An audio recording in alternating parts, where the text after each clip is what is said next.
welcome you to another episode of Phillies Pregame Live here at PhillySportsReport.com. My name is Matt Brown. I am joined by the great Steve Hamilton tonight. We are ready to break down another Phillies game, breaking down before another Phillies game. Oh my God, it's Game 4 tonight of the NLDS between the Philadelphia Phillies and the Los Angeles Dodgers. It is a stressful time in Philadelphia, not only because the Phillies are playing, you got the start of the Flyers season tonight. You got, week 6 in the NFL? I think it is. Yeah, Thursday Night Football. Phillies are playing the Giants. A little bit of everything. Steve, how are you doing? Are we ready to go for Game 4 tonight? Stress is ratcheting up, but, doing good otherwise. Doing good. No, yeah, I am super stoked to get ready to go in tonight. I am so excited. We got a really good show for you guys tonight. Not a lot to break down, I want to say, because it's a lot of similarities to last night, but it's still some new things going on. But let's start. First thing I want to talk about, it's a very rare day in the city of Philadelphia, as we have not, like I mentioned during the intro, we have the Philadelphia Phillies playing. We have the Philadelphia Eagles playing. We had the Philadelphia Flyers playing. If only the Sixers started today as well, it'd be funny. Tomorrow, that'd be funny. But 3 of the 4 Philadelphia sports teams are playing today. And fun fact, 3 of the 4 as well are also all 3 games have the defending champs in that sport involved. It's a pretty crazy thing. You told me this earlier, and I couldn't believe that it's true. But yeah, it's a crazy thing to think about. I looked back, and this is the first time that it's happened in recorded history. So I'm like, this is a super rare day. This is great. It's great. No, it's got to be a good sign. It's got to be a great omen. I would hope so. And that would hopefully mean that all 3 of us win today. I don't know if anybody is worthy of doing that, but we'll see. I'll just say this right up. I would take a 20-0 Flyers loss today if that meant the Phillies would win tonight. I'm not even kidding. I'm 100% in. I love the Flyers. I do. It's the first game of regular season. I would take a 20-0. But they're still a young team, so they are. We can write it up. Yeah, they're playing the Panthers, who are so good. Yeah. So, we're here to talk about the Phillies. That's the main thing. Right now, things are looking better, and it's crazy I'm saying that because it seemed like this team was dead in the water at literally this time yesterday. Going into Game 3, the vibe just did not seem great in this city. I including myself, I thought we were getting swept last night. I really did not think it was going to be good for us. I thought we were just going out to LA to end the season. Just, it would have been over at that point and just not even hold our heads high, just go back to Philadelphia and be done. But this team rallied. Down 2-1 now. Game 4 in LA. If they can win the night with their studs that they got playing, they can send this game back to Philadelphia. And I just realized this as well. This is the first time that this core group of guys, so I would say this core group of guys, I include this playoff last year, the year before, 2022 as well, where they won an elimination game. That was their first time they ever won an elimination game.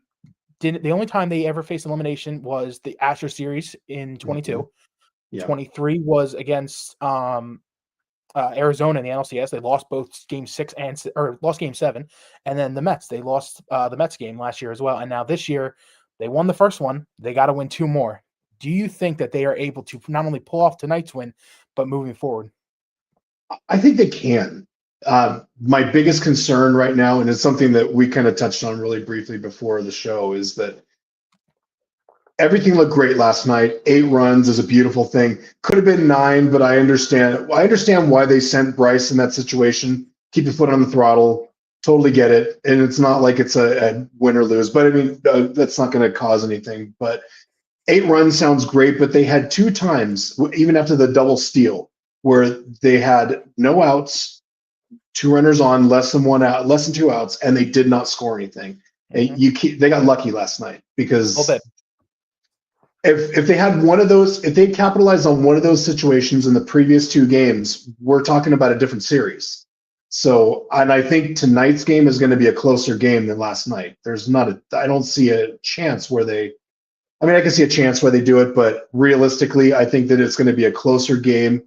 Dave Roberts is definitely going to be managing differently. I kind of felt like after Realmuto hit the home run last night, that Dave Roberts kind of went into surrender mode and he left Kershaw out there to get shelled and just get some outs, and that's not going to happen tonight. I don't see that.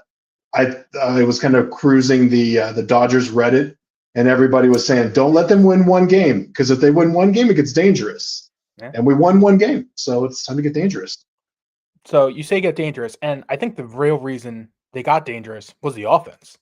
You know, the offense looks like it's back, and firing. We got to take this one game at a time. We can't just say, you know, offense is back last night. That means they're going to be hitting like that every single night. That's not going to be the case. We've seen this with this team before. But simple question: is the offense back? I mean, 8 runs last night. It's the first time they've scored 8 or more runs since Game 2 of the NLCS in 2023. It's only the second time they scored 7 or more runs in their last 11 playoff games. Yeah, that's right. 11 playoff games. It's only the second time they've scored 7 or more runs. This offense is all or nothing. Do you think this is the thing that's going to continue throughout the series, or is this just a one-game step? Because is this offense back? My feeling is that I don't want to say they're back. I say they believe again. They believe that they can hit these guys. Great way to say it.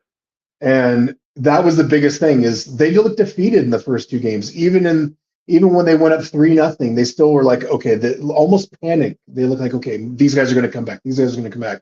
Last night, they just looked relaxed. Like, oh, we can do this. We can do this against arguably maybe the 3rd best pitcher in the National League this year. So one of the top 3 pitchers, I think, and we get to see one of those top 3 pitchers tonight on our side. So that's a beautiful thing. I want to say they believe they can do it, and that's it. That's more than half the game, is just belief that you can do it. No, they definitely got the belief back in them. I truly think that the belief began with the top of the order, and I have been preaching this. If anybody has watched past streams, I've preached this in every single one I've been in. I preached this in my series preview that I put out. What was that, like a week ago now? Yeah, that's crazy. It's already been a week since I put that out. One of the top things I said was, it's the battle of the big bats. It's going to be whose big bats are playing better.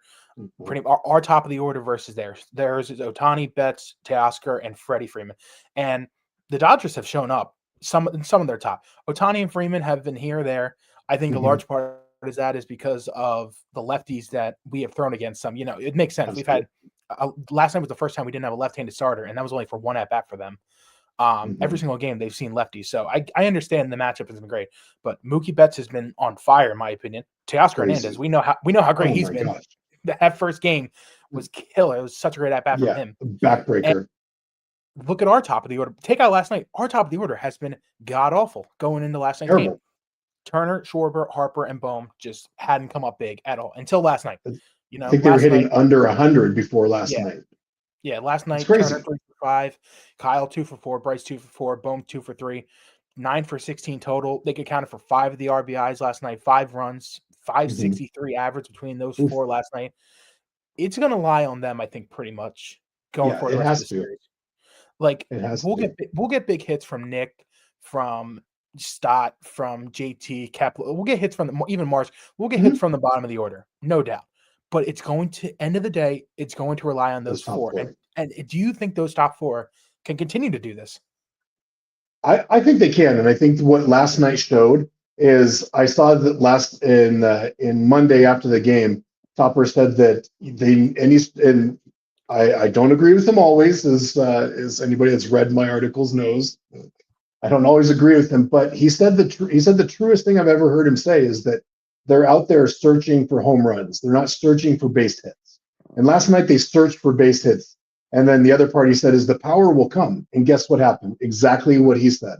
They searched for base hits. They took what they gave them, and the power was there. So I think if they can keep that same mentality, absolutely. I think that 1 through 4 is going to bomb again if they can do that. And Glasnow is not as good a pitcher as Yamamoto. He's just not. He's good, but he's not Yamamoto. He's not Blake Snell. He's not even Shohei. He's their 4th tier pitcher. He's their 4th pitcher for a reason. So I think they can definitely get to him early and keep their foot on the throttle, no matter who comes out after that. If Sheehan comes out or whoever, that's a big thing. Those 4 continuing to play the way they played last night is huge. Speaking of power, my opinion, the big reason why that game flipped the way that it did, and that was Kyle Schwarber. Kyle Oh. Schwarber had his best playoff game as a Phil, I think, in 2 years. He has been just god awful in these playoffs. Not in this playoffs. He has been god awful in the playoffs. Take out one swing last year in the Mets series. He's had a good playoff game for the Phillies since Game 5 of the NLCS against the Diamondbacks when he had that big home run in Arizona. Huge. It has been pitiful for Kyle, and not only that in the playoffs, but heading into the series, he was on an 0 for streak. He ended up getting up to 0 for 22 before last night's home run. Was 0 for 7 with 1 walk, 4 Ks in the first 2 games. He finally showed up. That first home run was one of the furthest home runs. I shouldn't even say one of the first home runs because the one in San Diego still is further, which is crazy saying that because last night's was a bomb. Like that went all the way to the back of that pavilion back there, and I've only seen it a couple times, and the other guy that did it was named Barry Bonds. Yeah. So that's a huge home run. Lefties don't hit to right field that hard normally. No. It's not. Shohei hasn't even hit it out there, so No. that tells you something. Yeah, that was a shot. That was his 4th career playoff home run of 450 plus feet. Man. It's the most by any player since ESPN started tracking in 2006. I don't know how any other sites go, but since 2006, it's the most ever by a player of 450 plus feet in the postseason. That was that first one was his 22nd, and the second one was his 23rd home run in the postseason, 3rd most all time behind Jose Altuve and Manny Ramirez. I looked up some numbers with this. That was his 72nd playoff game last night. Manny Ramirez has been in way more. And Jose close to 100. And Jose Altuve too. So he's a good chance of being number 1 in like way less games as well. Something if the Phillies especially keep going this postseason and hopefully moving forward with him, if they end up re-signing or if he goes to another team and plays playoffs with them. But yeah, it is. I feel like last night's home run, the first one, was kind of the flipper of when this team's offense started going. 455 feet, 117 off the bat. He even on the celebration running down to first base. I don't know if you noticed this. He was doing usually he does the thumbs up when he hits. He knows he hits a bomb. It's thumbs up. Yeah. This time he did the circular motion, and to me, circle with the finger. I interpreted that as let's get going. Like now let's we're roll. back. Yep, our offense is hitting good. We're looking good. I started things off, and now everybody just has to follow. And that's what they did that inning.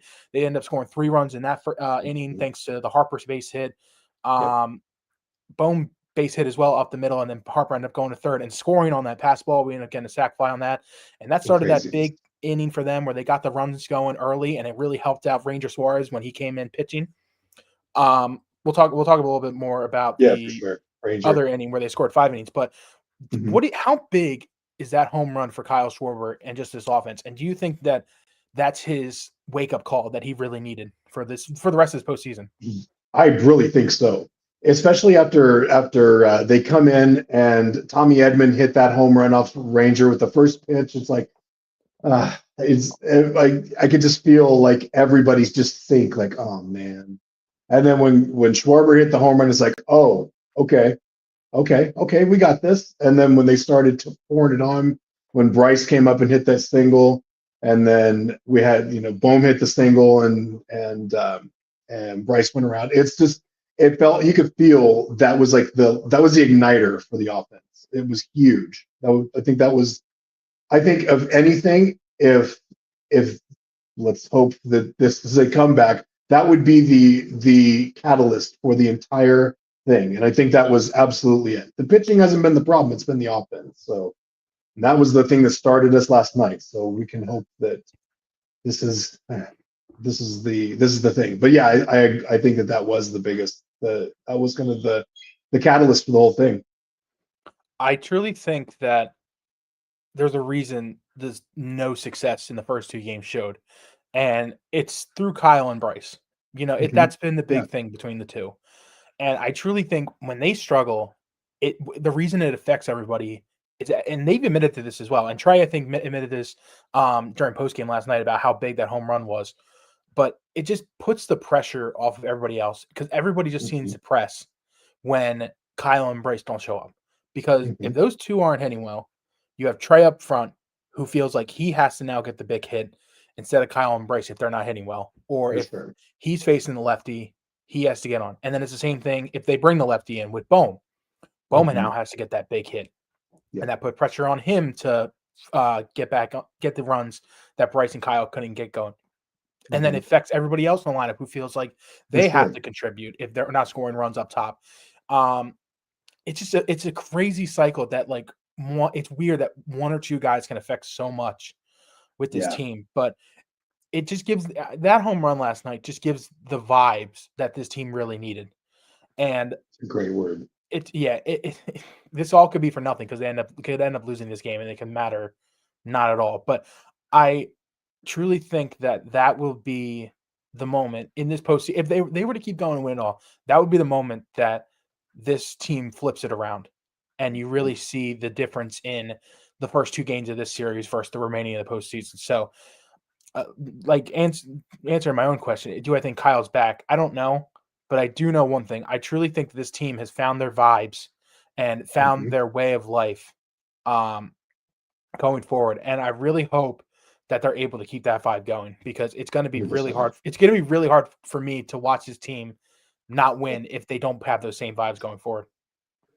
Yeah, for sure. And to your point, all of the scoring that happened after that, Bryce hit that shot single, and then after that, you have Bone come up and hit that single, and they're pressing. They're not pressing for hits now. They're putting the pressure on the Dodgers. So it all starts with Kyle, and I think that Bryce feeds off Kyle, who feeds off Bryce. So if the two, it could be just a circle. It could be like a downward spiral if they're not hitting well together. But now that they both are in one game, I think that it's going to be great for momentum.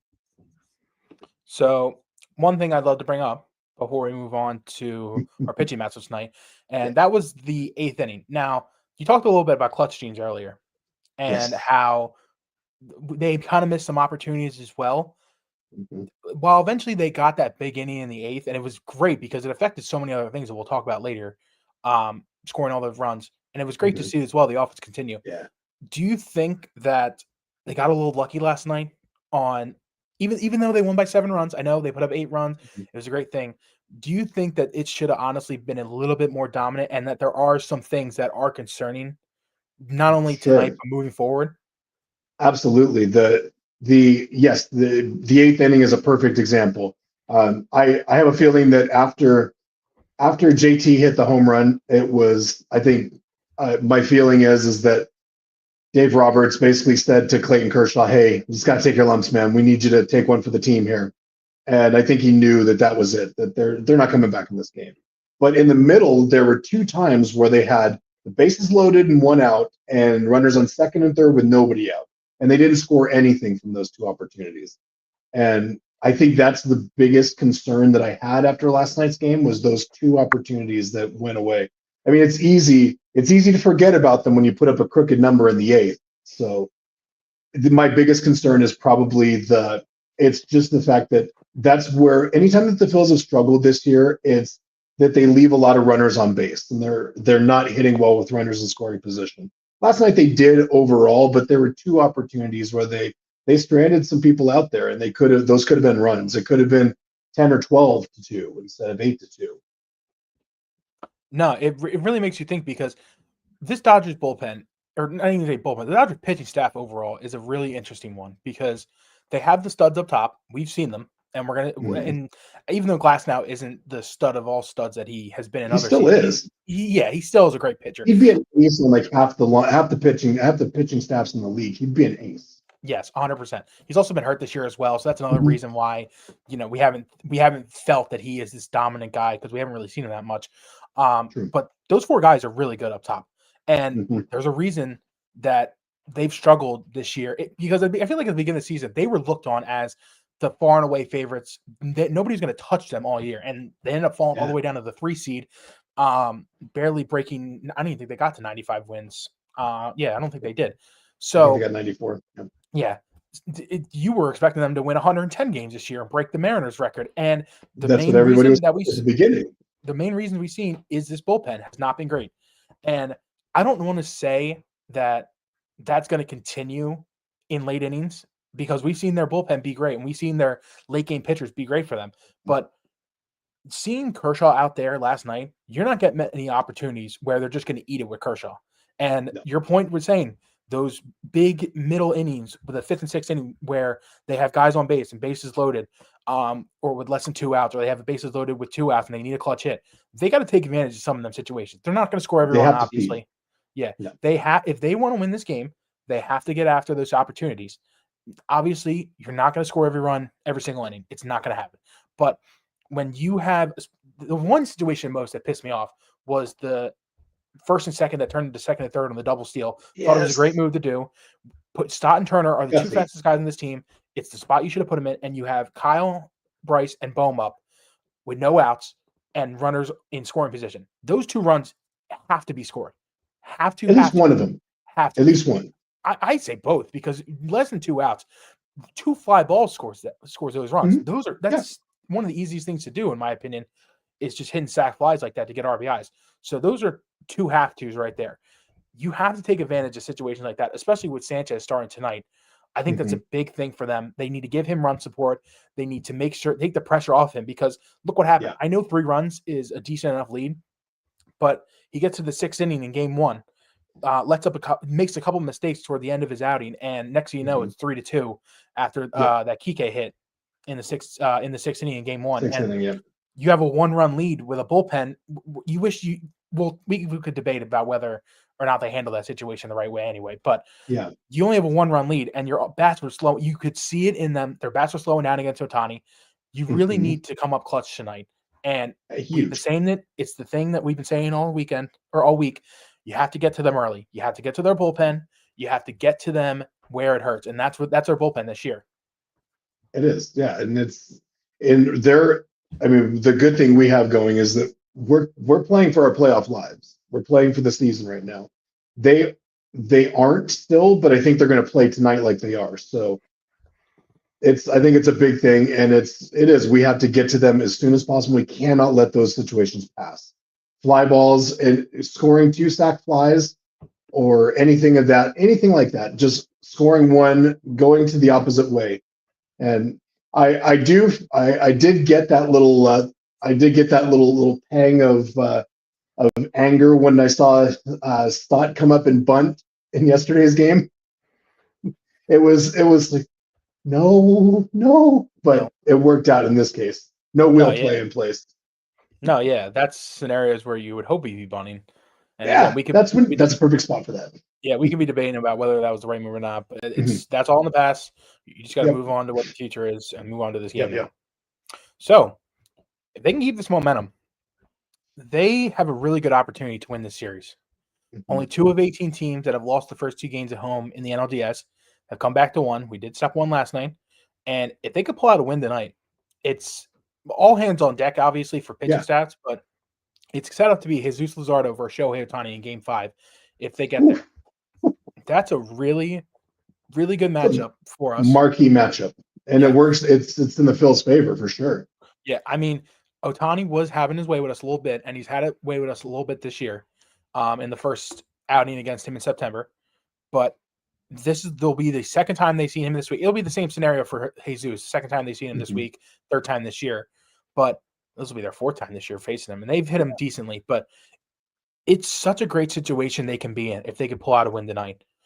Do you think they can keep the momentum going tonight? And do you think that momentum rides into Game 5, they can get back there? I think so. I think if they win tonight, all bets are off. I think that it goes in it just goes in as a boat race tomorrow. When they come back to Philly, if they can win tonight, I would give them the edge because now it's the momentum's in their favor, and they also have the belief. It's not just the offense that has a belief, but it's also the pitching staff has the belief that, hey, we can contain these guys. We've done a pretty good job. That just the offense hasn't shown up. So I think that if they can do that, it's huge. Game 5, I would have to give the edge to the Phils if they win tonight. You know, this could be it for the era of the Phils. We don't know what the future holds, but we do know what holds is what the pitching matchup will be tonight. It will be Tyler Glasnow versus Cristopher Sanchez. Tyler Glasnow, 4-3 record on the season, 90.1 innings pitched, 3.19 ERA, 106 strikeouts, and a 110 whip. We previously saw Glasnow in the series back in Game 1. He threw 1.2 innings in relief, gave up 2 hits, no earned runs, walked two strikeouts versus the Phils. We also previously saw Glasnow for about 2 innings of work back in April. I don't know if you remember this game. A lot of people do. It was raining. It was a Sunday game. It was downright raining, downpour raining. Miserable game. Yep. He didn't want to be out there. Glasnow walked 5 batters, gave up only 2 hits, but 5 earned runs, struck out 2, and only 2 innings of work. I remember when he went out for that 3rd inning, he just looked like he was in hell. He didn't want to be there, and he basically checked out of the game without actually checking out of the game. As much as he could. Yeah, it's a different story. It's in sunny LA, basically, what is it, 2:30 right now there? Yeah. Yeah. It's going to be a 3:00 pitch for them. It's going to be sun's out. Shadows are going to be out for him for the most part of his starting or for his start. How long do you think we're going to see Glasnow go tonight? I mean, Dave Roberts said last night that it's a normal start for him. Normal start, that he has his rest. He's ready to go. It's going to be normal, no leash or whatever, but it's the playoffs. Like, what are we going to see out of Glasnow tonight, you think? Do you think he can make it to like the 5th or the 6th inning? Or do you think it's maybe one time through the order and then through the couple first righties and then that's it? My feeling is that if he goes out and he's dealing, he's in for 5 or 6, as much as they can get out of him. If he goes in and he has an inning like Yamamoto did last night, I think he'll have a very quick hook. I don't think he'll make it to the 4th inning. So it depends on how he pitches. And with Glasnow, it's always about his control. It's all it is. If he can command the strike zone, he is different. He is a different pitcher completely. He can't really struggle through it.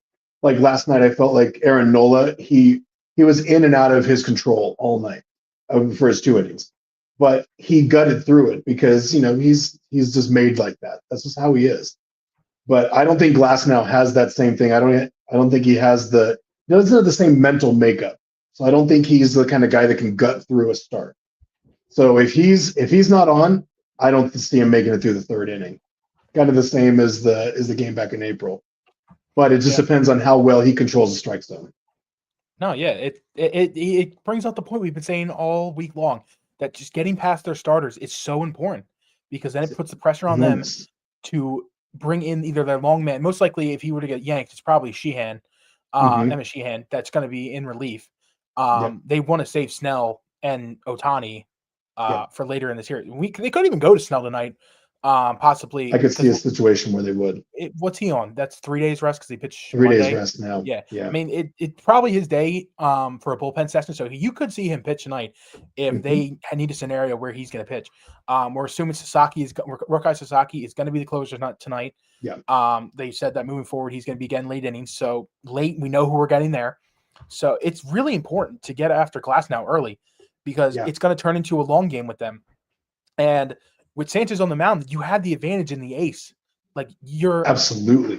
We're assuming it sucks to say that, but we're assuming that Sanchez is just going to ball out tonight, and I really hope that he does. But it gives you the advantage because Glasnow, we just don't know what we're going to get from him tonight. We're assuming that he's going to pitch well. We're assuming that he's going to be the guy that he's been all season when he's been healthy. But we assume that of Yamamoto last night too, though. Yes, exactly. We assumed that with Yamamoto, and look how that turned out. So I just don't know what type of Glasnow we're going to see tonight. It's a big thing. We really, if he comes out and he's on fire, he's going to go 5 or 6. He might even go strict strong. It's going to be a pitcher's duel then in that scenario. Yep. And we don't want that because, I mean, Sanchez, his Achilles heel this year has been the one big inning, and when something starts going bad, it snowballs really quick with them. That's the biggest concern in the Dodgers lineup. I just want to point out their 8th place hitter has 28 home runs in this regular season. It's insane. They can put up numbers so quickly. And I mean, we do have Alex Call in there tonight, which is, I mean, he's not Kike Hernandez, but I mean, we'll see Kike tonight. This is not going to not happen, but he's not the same. He's not the same. So not that he's an easy out, but it's this is a big lineup for them. It's a great lineup, and it's going to be tough for us to get through it. Some pitcher news with the Dodgers. Tanner Scott was taken off the Dodgers roster this afternoon and put on the injured list for just an injury. They have not given us any news on that, which means Scott will be ineligible for the NLCS should the Dodgers qualify. I was thinking about this last night, actually, with Scott, because I remember saying, I was watching the game with my dad. I remember saying, I'm like, where is Scott? Like, he is not, we have not seen him all series long. And he was like the big get for the Dodgers. He was I think it was like a 4 for like $70 million deal that they signed. He has not been great this season overall, but he was the big left-handed reliever available in free agency. I thought someone like the Phillies were going to be in on him to be their everyday closer. Yeah, and spend that kind of money that they needed. That's a big loss for them. Even with as bad as he's been, losing a left-handed pitcher who has done it in the playoffs, has been an all-star in this league multiple times. That's a really big loss for them. They bring up Justin Robleski. Excuse me if I'm saying that wrong. Philly. He has seen the Phillies before. The Phillies scored 5 runs on 5 hits off him back on September 16th during that late series against the Dodgers in September. That's a pitcher they've seen well. We're not certain that we're going to see him tonight, but it's got another advantage for the Phillies hitters if they're going to get a pitcher like Scott out of the game and a new one in that the Phillies have hit well. That's a big advantage for them. Absolutely. I think that I was kind of surprised when Kershaw got up because that would have been the perfect scenario for Tanner Scott. Yeah. That was my first thought that, something must be wrong because Tanner Scott should be the guy getting up right now. You got the lefty heavy side of coming up. And yeah, Robleski is not, he's not bad, but he's not Tanner Scott. No. Tanner Scott will show you he'll remind you of who he is at times, but we don't know who Robleski is other than that guy that got shelled earlier about a month ago. Mm-hmm. And on the other side for the starting matchup we've talked about a lot and we're going to keep talking about him. It's Cristopher Sanchez for the Phils. Cristopher Sanchez has been phenomenal. He's has still a chance to win Cy Young. We're not sure it's going to happen in the National League with Paulski. He's having a great year, but he will finish inside the top 3 of Cy Young voting, no doubt. 13-5 season, 202 innings pitched, a 2.5 ERA, 212 strikeouts, and 106 WHIP. He has been that and some for the Phillies since Zach Wheeler went down. The last month of the season, he was just on another level. It rolled into the postseason game. He got the nod game 1 against the Dodgers. It started out hot. He was looking like $1 million in that first game. It looked like he was untouchable. Pitch count got up. He kind of made some mistakes. So, walked to Freeman and a base hit. I forget who got that base hit after Freeman. It was Edman. Yeah, base hit to Edman. Put 2 runners on, and then Kike, had that double. He went 5.2 innings, 3.18 ERA in this postseason, 8 strikeouts, a 106 WHIP. Gave up those 2 runs in that 6th inning technically after coming out of the game. It technically weren't his fault. He did leave he did put the runners on, but he didn't let up the hit that allowed it. But before that hit, he was just looking dominant. And we said this earlier. We don't want to assume that he's going to do that again. But that's some ace level stuff if he comes out again tonight and shoves. And it's if he pitches really need. They really need that again.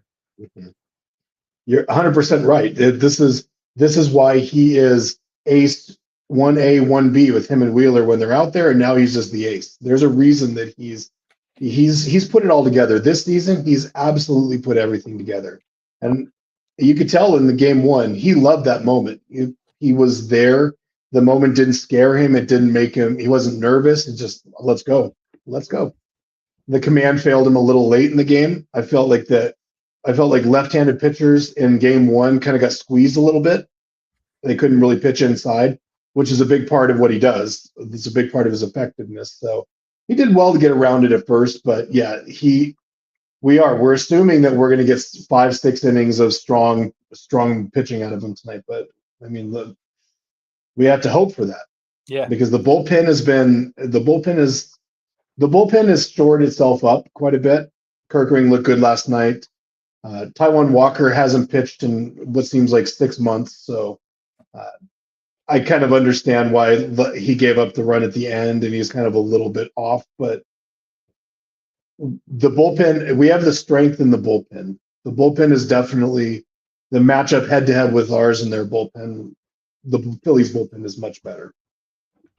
Speaking of the Phillies bullpen, last night was a big thing last night because them scoring those runs late turned into a huge advantage for us. Rob Thompson said post-game, he was flat out asked, were you using Johan Duran late in the game. He said we were using him for 2 innings. He was going to close the final 6 outs of that game, or attempt to at least. And that's a big thing that they were able to keep him on the stool in the bullpen and not use him at all. Duran is ready to go. He can probably pitch 6 outs tonight if they really want to. Yeah. That's a huge advantage for them. Duran has been nails all year. He's had some hiccups here and there, but he's been nails for them moving forward. Walker Buehler has a pitch. We would assume that he may be piggybacking tonight if Sanchez runs into some trouble. But it's interesting to see how they're going to maneuver between Sanchez and Duran, because there could be the scenario where Sanchez goes 7 innings and then Duran closes the final 6 outs, which would be great. But it's going to be an interesting road to see how they get between when Sanchez exits and when Duran comes in. How many outs is that going to be? What's the matchup going to be? Are we going to be winning, losing? Like, where are we going to be with that? How do you think they're going to play that in a scenario where they got to get about 6 to 9 outs in between there? How do you think they're going to play that?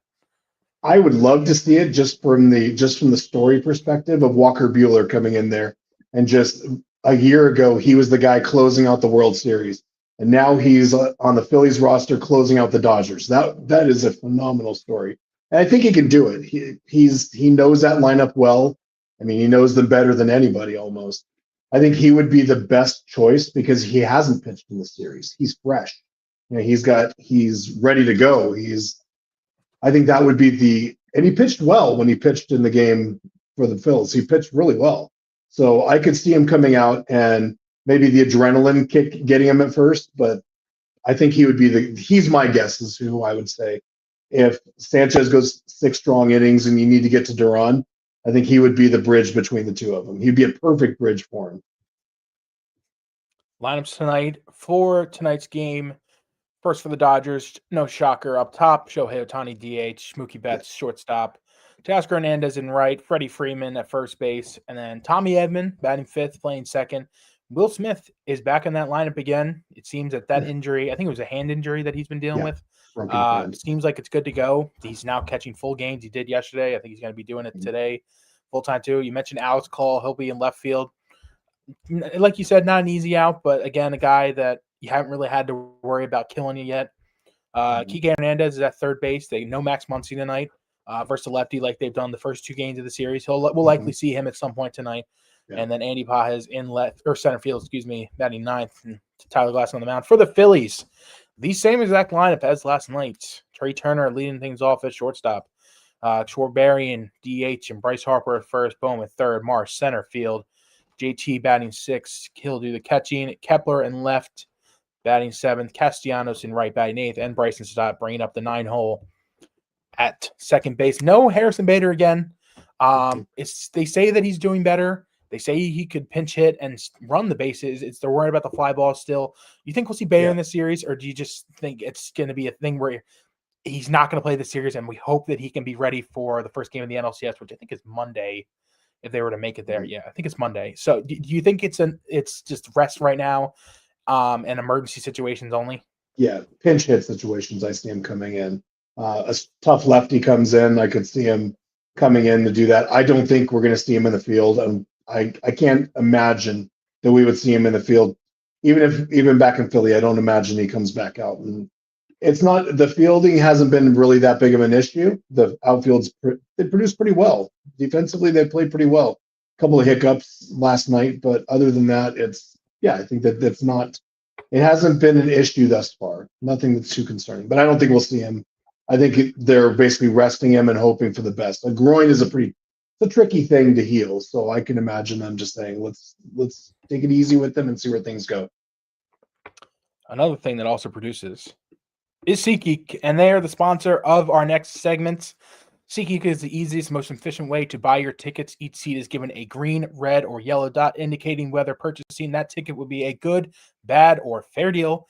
By using code Philly Sports Report, again, that is Philly Sports Report, you will save $20 on your first SeatGeek order. Click the link in the description or the bio. If you need some SeatGeek tickets, we were mentioning it, 3 sports right now. They win the night. Phillies, we're back in Philadelphia again. We got the Eagles still playing. Flyers are back. Sixers are starting up. If you need anything with concerts, use SeatGeek. They are the ticketing out to use. And this segment is the SeatGeek standout stars for this game. Steve, give me 2 SeatGeek standout stars for the Phillies. Who do you think is really going to stand out for tonight's game? Who's going to be the reason why they end up being this game back to Philadelphia? My 2 stars are at the top and middle bottom of the lineup. My first one, Kyle Schwarber. He's gonna have to have a huge game again. He's gonna have to show up. And towards the middle bottom, JT Realmuto. He's not just with his bat, but also with the way he calls the game. He and Sanchez have a really good. They have an incredible chemistry together, and that has to continue. So those are my 2 stars of the game. If they can produce, we're going back to Philly. So one of mine, I have a really big one. I think Bryson Stott really can flip this game around. Yes. With the right-hander Glass now, I really think the lefties have to show up tonight. And I think it's really important for Stott getting on base tonight. He's going to be huge and flipping that order back to the top of the order. Because if he can get on base, let's just say he gets on base with no outs, it's so big to have Trey up there who can hit against righties or lefties. And then that flips over to the 2 lefties in Schwarber and Harper with runners on. We saw it last night. It didn't work out with the runner on second and third. If you can get those scenarios, that's where the scenarios where everybody else can produce. So I think it's really big on Stott to get going tonight. And if he can work away his own with walks, work counts, get base hits, and steal bags, that'd be really big of him. He's my one. And while he's not guaranteed to pitch, I think a standout star tonight is Johan Duran. I'm expecting him to pitch tonight, win or loss. Yeah. It would take a true blow. I really think he's going to pitch tonight, no matter what. Even if Phillies are blowing out the Dodgers, you got to get him some type of pitching in there before Saturday. He hasn't pitched since Monday. I think he is going to be a really key to this game. Like we'll get to our keys to the game, but I think he is just really key in how you're going to handle this game, because if they have that lead late, it's going to be on him to close. And it's a big shoes to fill, but that's why we go out. That's why you trade Nick Gable and Eduardo Tait to go get a starting number 1 closing pitcher like Johan Duran. He's going to be big in this game, just as big as Sanchez. Sanchez obviously will be big, but getting to those last 3 outs of the game, getting those last 6, 9 outs of the game are going to be so important. He could very well be getting the last 6 outs of this game, and I think he will be a huge asset for this team. He is one of my standout stars along with Bryson Stott. I like it. Thank you once again, SeatGeek, for sponsoring that segment. Now we move on to our keys to the game. Steve, give me your keys to the game, how you think this game is going to turn out, and what the Phillies have to do to win. They have to hunt base hits and let the power come. That's my key to the game, plain and simple. If they can not get greedy and not play hero ball, the Phillies can put up another 7, 8 runs without a problem. And I think that they do that tonight. They saw how successful it was, and Glass now is an all or nothing kind of pitcher. So I think that is something that we can see happening. That's it, all about the Phillies offense taking what Glass now and the Dodgers pitching gives them. I like it. The one big one I have, it's very simple. I just think they needed to take the pressure off Sanchez. I just think the less that he feels he needs to stress about, the better. It's going to give them the best chance for him to take his start into the 6th or the 7th inning. The more outs that he eats, the better. This is it for him. He is not pitching on Saturday on 2 days rest at all. I shouldn't say that because he could, but I just don't think that you would go to him at all. So this is it. He's going out. It's going to be his last start until the NLCS, if they get there. Could be his last start of the season. He needs to have a great start, and by doing that, I think the Phillies need to take the pressure off him. Just put up runs early. Let him ease in. If he lets not make it the end of the world, if he lets up a run or 2, take the pressure off him. And I truly think that this will be a good game for them tonight. I like it. Agreed 100%. So we're going to thank FOCO for our next segment. We're moving on to our FOCO Fit Check. Real fans need the best gear. That's why FOCO makes legendary gear for the most legendary fans. Click on the link in the description. Phillies have their awesome fit check as well. They are back in the powder blues. Last night, they got the bats going. Are the uniforms the answer to the turnaround, do you think, Steve, before we do our FOCO? I mean, here I'm wearing my powder blue, so you got my answer there. I think it helped. I mean it's maybe a small little mental thing, but they play really well in the powder blues. Other than it being, they just like the way they look. I think that they have some magic to them. So I'm wearing everything that I wore last night as I like well, it. all the way like down it. to my shoes. Who are you rocking on that powder blue jersey? Bryce Harper. Bryce Harper. I like it. I have a I'm powder going blue place Harper. as well. All So right, very nice. it's funny. I said this yesterday. If they win tonight, I think they're wearing powder blues on Saturday. I don't know how. They have to. I don't know how they don't wear them again. They have to. I don't know what time the game is because I think it depends on what happens tonight with the Cubs and Brewers. If we were to win and the Brewers win, I think they put us on prime time in 6. So it'll be a night game. So normally you're supposed to wear the pinstripes. But if that doesn't happen, then they're going to wear the powder blues again. Gotta wear these again. They might wear them the rest of the postseason if they can. Teams are going to. I don't know if Milwaukee has blue jerseys, but they do. The ones that Brew Crew on them. They do, dude. They're City Connect. They're definitely going to wear them on when they're home, just so we can't. Oh my god! Just so the Phils can't. Yeah, that's some petty stuff right there, and I think that's something they're definitely going to do. Yeah. For my fit check, so we have Eagles, Flyers, and Phillies tonight. I am wearing a black Eagles shirt. I know I'm wearing Eagles, but there's a reason to this. I mentioned this to Steve earlier. I am wearing Eagles because the first 2 games to the Phillies, I wore Phillies gear. Nothing worked. I wore black yesterday, a black Eagles shirt, and we won. I'm doing it again. I have this. I have my favorite Phillies hats, the Blue Liberty Belt. I love this Phillies hat. It's my favorite one. I'm going one of my favorites. Philadelphia tuxedo. I got 2 pieces of Philadelphia merch on. This is all I can do. I can't do anything else. I'm not changing anything up. I'm wearing black Eagles. That's what's going to happen. I'm rooting for both, obviously. I'm rooting for everybody tonight. But I can't be wearing Philly stuff. Not until the series is over. When the series is over, if they win, I'll restart. I'll start wearing Phillies gear again. Refresh. And if they lose again, then we're going back to it as well. But until then, we're not superstitious at all. Not at all. Not one bit. Not one bit at all. Thank you once again, FOCO, for sponsoring our FOCO Fit Check.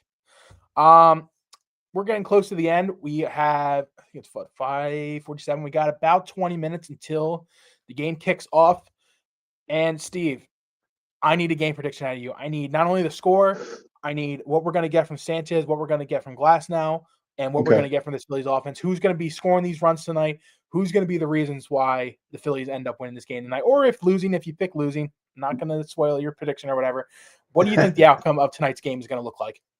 I feel like it's going to be 6-3.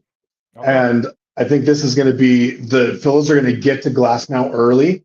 I think he's going to have some control issues. He hasn't really pitched that much this season, so I think that when he gets in there, he might be a little amped up to start. So I think that he gives up. I think he goes 3 innings today. I don't think he goes very deep in the game because I think he's going to have some control issues. I think he gives up 4 of the 6 runs that I'm predicting. I don't know how it happens, but that's my thought on that. I think Sanchez goes 6 strong. And my feeling is they bring in Walker Buehler, and just for the extra added little shove right in the face of the Dodgers, I think that would be nice too. So I think that towards the end of the game, one of the Dodgers gets a home run, gets one of their guys. I mean, Shohei almost hit one last night, which would have flipped everything around. We would have definitely seen Duran then. So I think they hold control throughout the game. The Phillies hold control throughout the game. The Dodgers make it closer towards the end, and then Duran just comes in and shuts the door, slams the door shut. 103 by one of the guys. I like it. If anybody in the comments want to put their predictions down, do it now. Do it right now. We're going to see if anybody says anything. But if not, there's going to be some shadows today. It's going to be interesting if they really get runs out early. So if they do get to Glasnow early, it'll be really interesting. I originally had the Phillies win 5-4. I'm changing it. I'm going 4-3 win. It's going to be super tight. I think they're going to get a couple runs early. They're going to battle back though. I still think Sanchez is going to have a good start. I think about right around 6 innings is where I think his limit's going to be again. I'd love for him to go more. I don't know if that's going to be the case. I think tonight's underrated star, in my opinion, is Brandon Marsh. I think he's due for a little bit of a big game. I think he could come up with a clutch Mhm. hit. I don't know if he's my standout star because I think the other guys had to come up big, but I think Brandon Marsh comes up with a little clutch hit towards the last Like it. couple innings. And like I said, I think Johan Duran is the guy tonight. I truly think this is Slam the his. door shut. I think this is his like crowning moment to where he starts cementing himself as a Mhm. Philly folk legend. And you start with tonight, you get this game back to Philadelphia, and then it's a barn burner. It's all hands on deck. Yep. It'll be a really interesting end of this game. It's going to be. I don't know how this game's going to end because I keep telling myself it's just going to be, easy 1-2-3 for Duran. But we've seen games where it has not gone that way, Mm-mm. and I really hope that it does. But I have the Phillies winning 4-3. I think they Okay. get this game Nice. back to Game 5 and get this game back to Philadelphia for Game 5. It's going to be a good one. I truly think that last night was like the perfect game for Phil's fans, not for For baseball sure. fans. Tonight, I think, is a baseball fan's dream. I think it's a Yeah. really good game between two really good teams, I and like you it. really couldn't ask for much better tonight than postseason baseball. I love postseason baseball so much. With that, though, that'll be it for us here at Philly Sports Report. I'm Matt Brown. That is Steve Hamilton. We are ready for Game 4. I hope everybody has a great Game 4. Everybody has fun. Steve, it has been great talking to you. Last thing You I too, gotta say, go Phils, Let's beat go. Dodgers.